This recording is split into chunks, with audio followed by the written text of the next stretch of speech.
నామినేషన్ల హోరు, నందమూరి జోరు. ఆ మూడు రేవంత్ టార్గెట్, ఆ ముగ్గురికి రేవంత్ టార్గెట్. ఆ మూడు రేవంత్ టార్గెట్, ఆ ముగ్గురికి రేవంత్ టార్గెట్.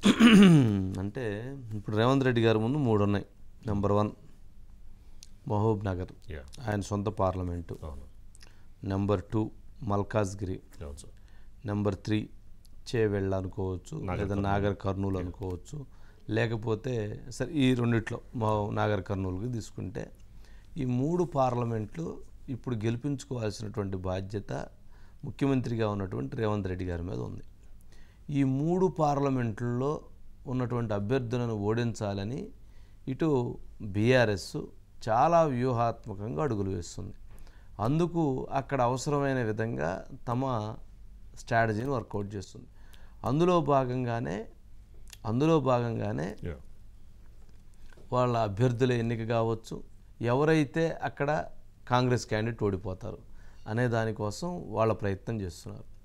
ఇక్కడ వంశీచంద్ రెడ్డి మహబూబ్ నగర్లో అక్కడ గెలిచినటువంటి ఎమ్మెల్యేలు మొత్తం కొత్తగా ఎన్నిక కావటం, వాళ్ళకి బలమైనటువంటి వ్యూహాలు లేకపోవడంతో అక్కడ ఎన్నికల ప్రక్రియలో కాంగ్రెస్ పార్టీ ఊహించిన దానికంటే వెనకబడింది. ముఖ్యమంత్రి గారు 4 సార్లు వెళ్ళారు ఇప్పుడు మహబూబ్ నగర్. ఎందుకు? వంశీచంద్ రెడ్డి స్ట్రాంగ్ పర్సన్, 100% అతను గట్టి క్యాండిడేట్. కానీ అక్కడ ఉన్న ఎమ్మెల్యేలకి ఎంపీ ఎలక్షన్ని ఎలా తీసుకెళ్లాలనే దాంట్లో వాళ్ళు అక్కడ వ్యూహం సరిపోవట్లేదు. దాంతో ఇప్పుడు ఆయనకి మహబూబ్ నగర్ బాధ్యత చాలా కీలకమైంది.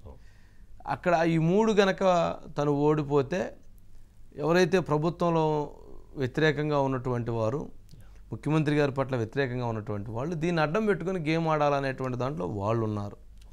ఇది ఒక వ్యూహం జరగట్లా, అనేక వ్యూహాలు జరుగుతున్నాయి. వంశీచంద్రెడ్డి కూడా పాపం గట్టిగా నమస్కారం పెడుతున్నాడు, పాపం చెయ్యి తీట్లా గట్టిగా నమస్కారం పెడుతున్నాడు. పాపం ప్రయత్నం గట్టిగానే జరుగుతుంది. ముఖ్యమంత్రి గారే మొత్తం ఎన్నికల బాధ్యతను ఆయన మీద వేసుకున్నాడు ఇప్పుడు ఆ 3 పార్లమెంటు. మహబూబాబాద్ వచ్చేటప్పటికి అక్కడ నరేందర్ రెడ్డి గారిది అది టాస్క్ ఆయనకి. ఆయన అక్కడ క్యాండిడేట్ని గెలిపించుకోవాలి. అక్కడేమన్నా ఆయనది టాస్కు, ఈ 3 ఏమన్నా ఈయనది టాస్కు. ఖచ్చితంగా టాస్క్ ఎలక్షన్స్ అంతా కూడా వీళ్ళ మీదే ఉన్నాయి. దాని చుట్టూతా వాళ్ళ రాజకీయ వ్యూహాలన్నీ ఉంటాయి. సరే Ramu sir, good evening sir. Good evening Ramu. ఏంటి మొత్తానికి ఆ 3 వీళ్ళకి టార్గెట్? సరే, వేం నరేందర్ రెడ్డికి మహబూబాబాద్ టార్గెట్ అంటే 4 అనుకో, వాళ్ళిద్దరు జంట ద్వయానికి 4. మరి ఇప్పుడు ఎవరైతే ప్రతిపక్షాలకు కూడా అది బీఆర్ఎస్ కావచ్చు, బీజేపీ కావచ్చు, సరే అంతర్గతంగా ఉన్న ఒప్పందాలు కావచ్చు, ఏమన్నా కావచ్చు, కాంగ్రెస్ పార్టీలో ఉన్నటువంటి ఇంకొక వర్గానికి కావచ్చు, మొత్తానికి ఆ 4 టార్గెట్, ఆ 4 ఓడించాలి. ఏంటి ఆ వ్యూహం నడుస్తుందా? ఏం జరుగుతుంది సార్? మొత్తానికి మాత్రం కాంగ్రెస్ పార్టీ మాత్రం ఈసారి పార్లమెంట్ ఎన్నికలను ప్రతిష్టాత్మకంగా తీసుకుంది. మొత్తానికి 14 స్థానాలు గెలుచుకోవాలని చెప్పేసి ఒక లక్ష్యంగా పెట్టుకుంది, టార్గెట్ ఫిక్స్ చేసుకుంది. అందుకు తగ్గట్టు కూడా వ్యూహరచన చేసుకుంటూ కూడా ముందుకు వెళ్తున్నటువంటి పరిస్థితి ఉంది. అయితే ఇక్కడికి వచ్చేసరికి రేవంత్ రెడ్డి సొంత జిల్లాలో 2 నియోజకవర్గాలు, నాగర్ కర్నూలు ఒకటి, మహబూబ్ నగర్, అదేవిధంగా ఆయన గతంలో పోటీ చేసినటువంటి మల్కాజ్గిరి, ఇక సలహాదారుగా ఉన్నటువంటి మహబాద్ ఒకటి.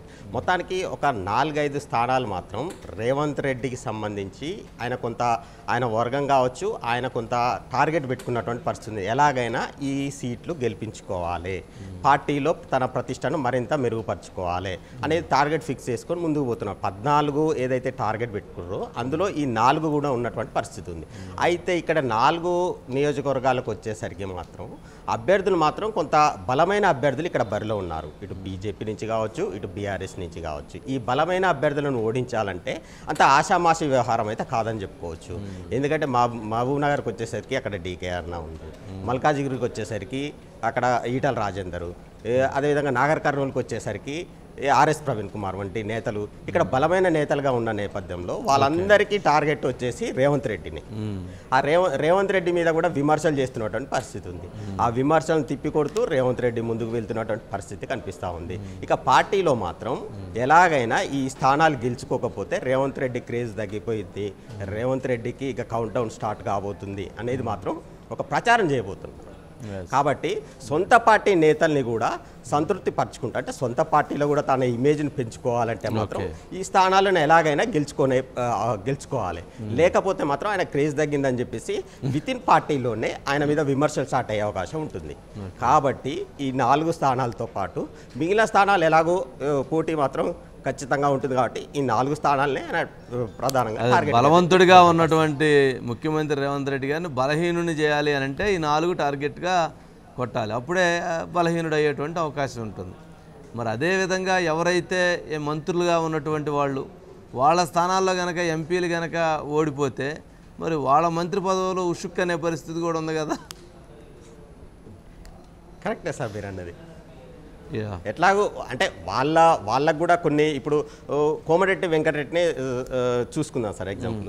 ఆయనకు వచ్చేసి ఇదివరకు భువనగిరి స్థానం నుంచి ఆయనకు ఇన్ఛార్జిగా ఉంది, భువనగిరి ఇన్ఛార్జిగా కోమటిరెడ్డి వెంకటరెడ్డి ఉన్నాడు. అయితే అక్కడ కోమటిరెడ్డి రాజగోపాల్ రెడ్డి గతంలో ఆయన ప్రాతినిధ్యం వహించారు, ఒకసారి ఓడిపోయారని చెప్పేసి, కొంత ఆయన మంత్రి పదవి రాలేదని చెప్పేసి అలిగి ఉన్నారని చెప్పేసి కూడా సమాచారం అందుకున్నటువంటి నేతలు కోమటిరెడ్డి వెంకటరెడ్డికి అక్కడ ఇన్ఛార్జి కంటే కూడా కోమటిరెడ్డి రాజగోపాల్ రెడ్డి అయితే బాగుంటుందని చెప్పేసి భావించి భువనగిరి నియోజకవర్గానికి సంబంధించి కోమటిరెడ్డి రాజగోపాల్ రెడ్డికి ఇవ్వడం జరిగింది. At the same time Komatireddy వెంకటరెడ్డిని తీసుకుపోయి సికింద్రాబాద్ ఇన్ఛార్జిగా ఇవ్వడం జరిగింది. అయితే సికింద్రాబాదులో మాత్రం అక్కడ కిషన్ రెడ్డి బలమైన అభ్యర్థి ఉన్నాడు బీజేపీ నుంచి. ఇక్కడ దానం నాగేందర్ గెలిపించుకోవాలి కోమటిరెడ్డి వెంకటరెడ్డి. అక్కడ దానం నాగేందర్ గెలిపించుకోవడం అంత ఆషామాషి వ్యవహారం అయితే కాదు అక్కడ. సో ఆయనకు కూడా కొంత ఇబ్బందికర పరిస్థితులు అయితే ఉన్నాయి.